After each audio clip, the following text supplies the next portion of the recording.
Hey, my name is Neza Porter, and I'm doing a follow up on the Doris Bunty building, which is located at Okay. 1990 Columbus Ave. I'm not too sure if you're aware of it, but they put a bus lane in the middle of the road, and Oh, and it's taken not away. aware of that. So Mhm. it's taken away the access point to the Doris Bunty building for handicap access point, ambulance, fire personnel vehicles. Okay, I'm trying to get, because I'm the operator here, so I'm just trying to give you someone that could definitely handle that. Uh huh. Who handles, who has knowledge about like the bus lanes and stuff. Let me put you through to him. One moment, okay? Sure.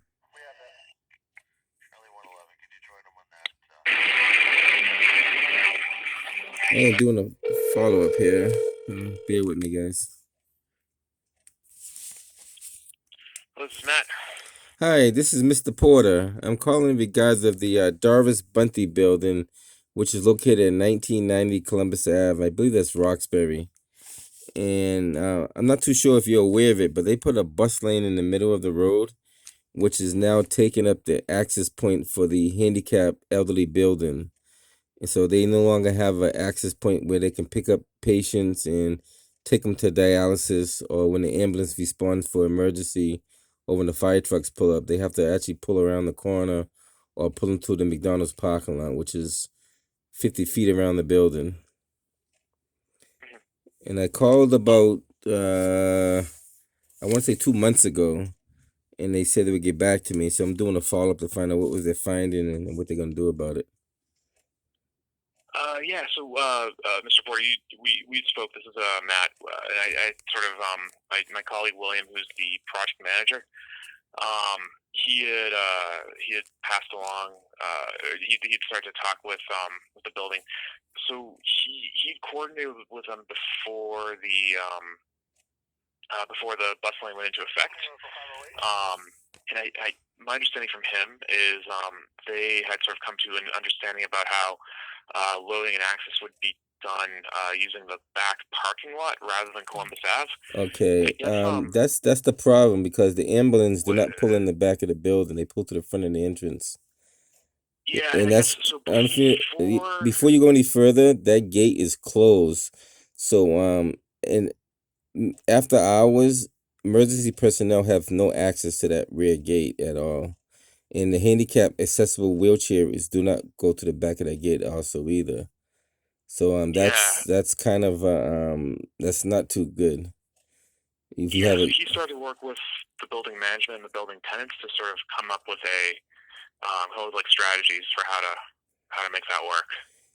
So I know he is sort of in the midst of all this. He's on vacation this week, but he's in the midst of all that planning. So yeah, he's working directly with the folks who Yeah, are in the building. would it make more sense to discuss that before they made the actual bus lane rather than do it after the fact?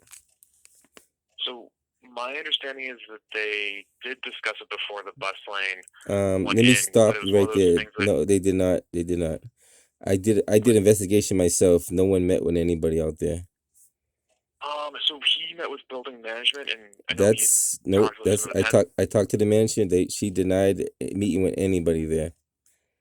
So if he Um, could give me a so name of a person that he met with, I'll do a follow up on it. But I met with the management down and had no idea whatsoever. No meeting was ever conducted.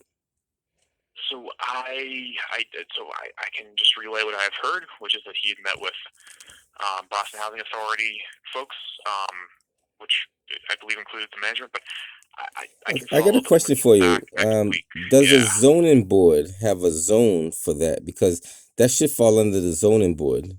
Every now, I'm gonna tell you who I am since you don't know who I am. I'm external affairs. I do a lot of investigations in the city of Boston, and I went to all the city of Boston buildings of elderly buildings. Every single elderly building I've been to, and I have seen, they all have a point where they say wheelchair access handicap emergency vehicles, and that's designated for the front of that building.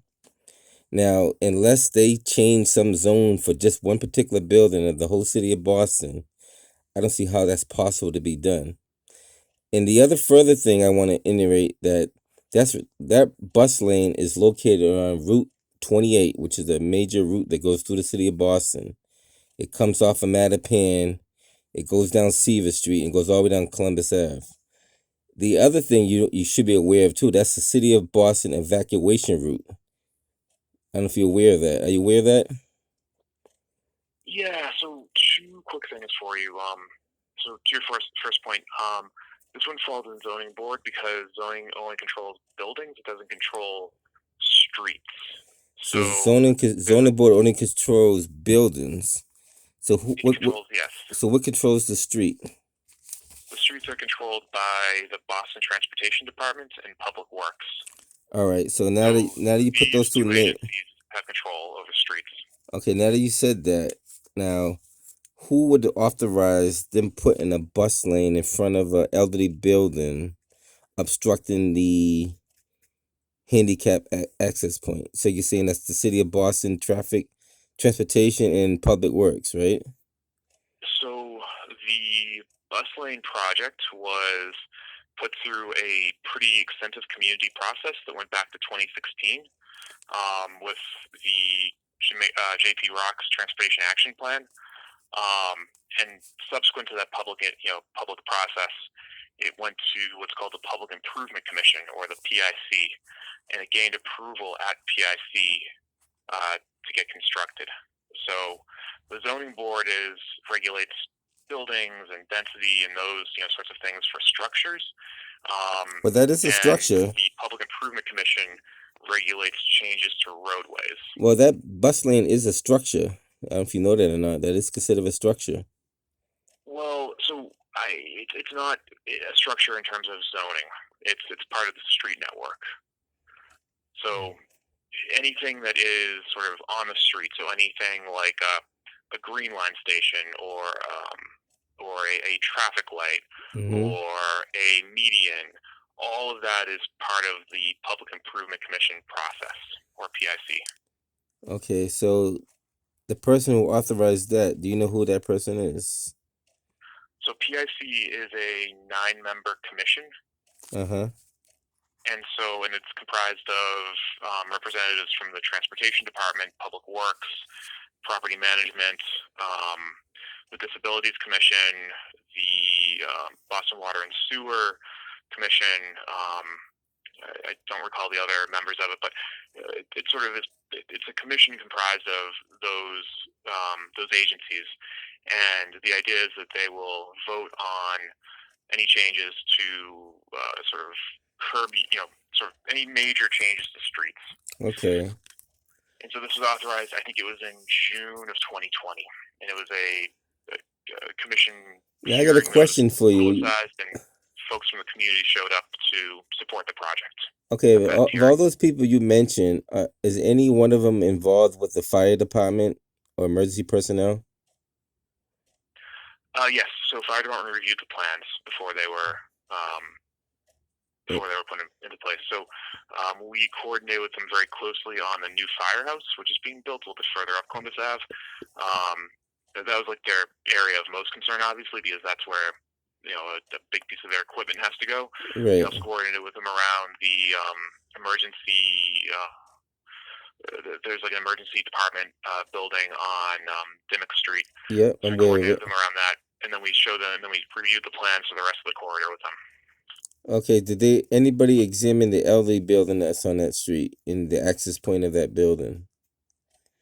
To my understanding is yes, there was a sort of full discussion around all of the points on the corridor. I wasn't in that meeting, but there was a very thorough review of the plans. All right. Do you have the names of those people that's on that board? The PIC public. It's called Public Improvement Committee. Public Improvement Commission. Commission. Okay. If you want to read more about it, it's on the city's. It should be on the city's website if you Google Public Improvement Commission City of Boston. You should be able to find information about it. Because I was told that they met with people in the community. I later found out that was not true.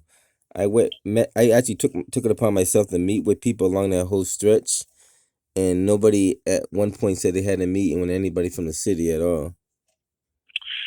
So I know some people.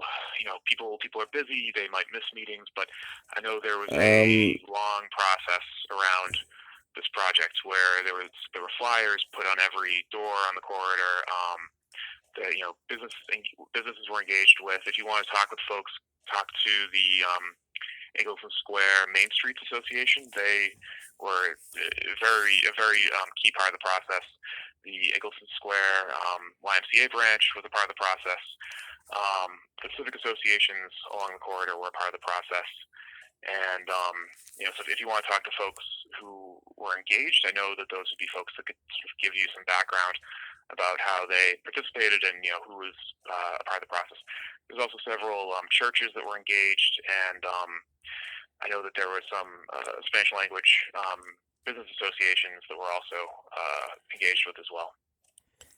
okay, you said Eggleston But I don't Square. What's the first one you said? Eggleston Square. What? Main Streets. Main Streets. Okay. Yeah, and then getting back to your point about this being a state highway or a state route, that doesn't necessarily mean that you can't have sort of specialized lanes on a state route. If you look at Commonwealth Avenue, it's State Route 30, and there is the Green Line in the middle. Or But that's already if you look at constructed around it, though, because if you look at how it's designed, it has 2 lanes of traffic already. Then that lane is not obstructing the lanes. If you look at yeah, Route 9, which is Huntington Ave, they already have existing 2 lanes of traffic, so the structure is not obstructing the traffic. But if you look at 28, they only had 2 lanes of traffic, so now they're left with 1 lane of traffic. So it's a little bit different if you see how what I'm talking about. yeah, and if you And look at Route I did 28 check, on Cape I Cod, did. there's only Trust me, I sorry, played devil's if I just finish. advocate. I did play If devil's you look at advocate. Route 28 on Cape Cod, there's also only one lane in either direction as well. So But is there just a because something is a state route doesn't mean it has to have more than 2 lanes in either direction. So I think that's an important distinction to make.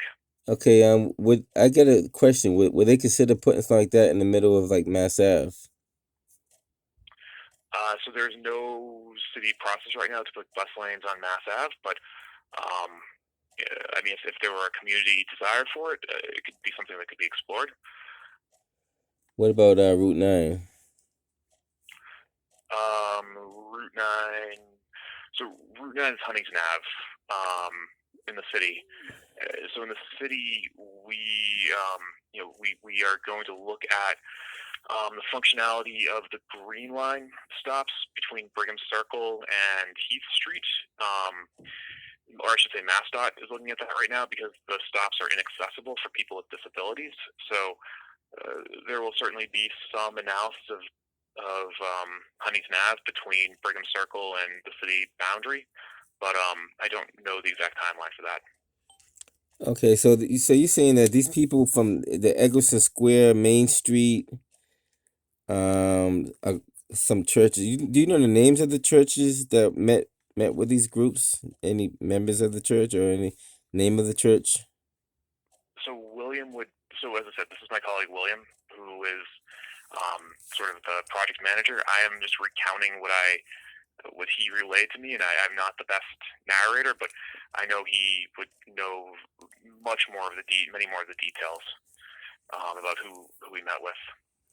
Okay, 'cause I'm trying to find out like who, because I actually went down there to talk to people, and the majority of people I talked to, matter of fact, everybody, they said they knew nothing of the meeting, they did not attend the meeting, and I think they didn't either explain to what extent it was going to be, or people weren't aware of to what extent it was going to be. Yeah, so if you Google Columbus Ave center running bus, you'll see that there are renderings of it. So I think it's the renderings are pretty clear to what's being built out there. But I think there was a general agreement from most of the folks that, again, attended meetings, participated in the process of what the project was going to be, and there was general support for it. I mean, I attended the Public Improvement Commission hearing, and there were folks from the community who showed up to support the project at the Public Improvement Commission hearing for this back in June of 2020.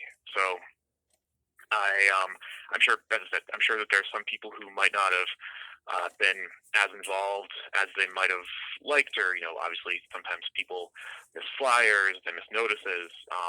But I know it was a very aggressive public process to try and notify people about meetings and notify people about when the construction was going to start, what the parameters were going to look like. Okay, so I'm still trying to figure how this building was able to get their the handicap accessible ramp taken away from them. Like like I'm trying to figure like if they really told people how that was going to impact an elderly building in Boston EMS and Boston Fire responding to the building, I think they would not approve of that because I talked to the EMTs myself and they said they were never aware of it, and I talked to many ambulance workers that pulled up there and they said it's a bad design. I talked to people doing deliveries. Oh, okay. I I talked to thanks. Yeah, and so sorry, I apologize. I have a meeting I have to go to, but I would say, I will relay this to my colleague William, and I will. I know he is coordinating with Boston Housing Authority, um, so I can sort of relay this to him. But I think for folks who, See, it's not um, even about Boston Housing Authority. It's about the fire department. It's about EMS. It's about the people that service that building. Like there's people that do drop off laundry. They drop off food. That zone right there is used for various different organizations and services. It's yeah, and I think primarily is fire department, EMS, and wheelchair ambulance and cars. But yeah. So I will, and the last time we spoke, I passed your information along to William. I'm not sure if he tried to reach out or not, but I will see to it that he reaches okay. out And as my what is conversation with you. I'm not gonna keep you too long. What is Williams' last name, by the way? So William is the project manager. Yeah, what's his last name? Oh, his last name, sorry. Moose, like the animal. Moose. Okay, Moose. Okay. Now, what's his position versus Gregory Rooney's position?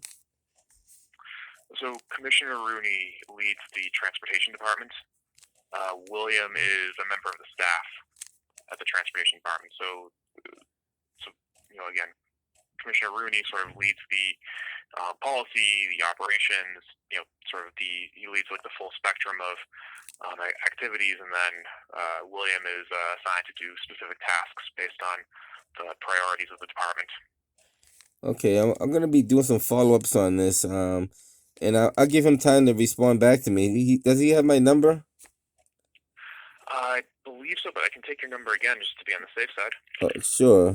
Let me know when you're ready. Okay. Well, actually, so it's on my phone. I have 617-710-1928. That's correct. Yep. Great. And I was Nez, Naz Porter, was it? yeah, Neza Porter, Nezer Porter, Okay. Porter. And I'm gonna be doing some more investigations and talking to people who allegedly were at these meetings and find out, like, I have names of Eggleston Main Street Group, some churches that are in the area. I'm gonna talk to some more business owners in the area. I'm doing a lot of stuff in the community, but I'm gonna get to that and talk to those people and find out what's going on. Because apparently the people I talk to have no knowledge of it. Now there are people who had knowledge of it. They're not saying they had knowledge of it. Yeah. So So I guess I can help you. I wasn't privy to your conversations with those folks, but I'm sure William can shed more light on sort of the process that went into this, which again was extensive and involved a lot of folks from the neighborhood. okay, well, I appreciate your talking to you. I'll be doing some follow ups, and I'll probably call back in a couple of weeks and see if William came up with any findings or solutions to the problem. And I will revisit that building and talk to management again and find out what's going on. And I'll also call Boston Housing at I think that's Chauncey Street over there. I'll give them a call as well. All right, great. Thank you so much. All right, thank you. Take care. Bye. All right, so I'm gonna do another follow up on this again. This one here, we're gonna stay on top of this one. We're we're not gonna let this one ride too easily. We're gonna find out why one elderly building out of many is taking away an access point, and it's I find that neglect induced to the elderly. That's what I find, because you take something away from them that they already had. You shouldn't do that. Till next time, guys. Nez Porter. Catch you on the next one.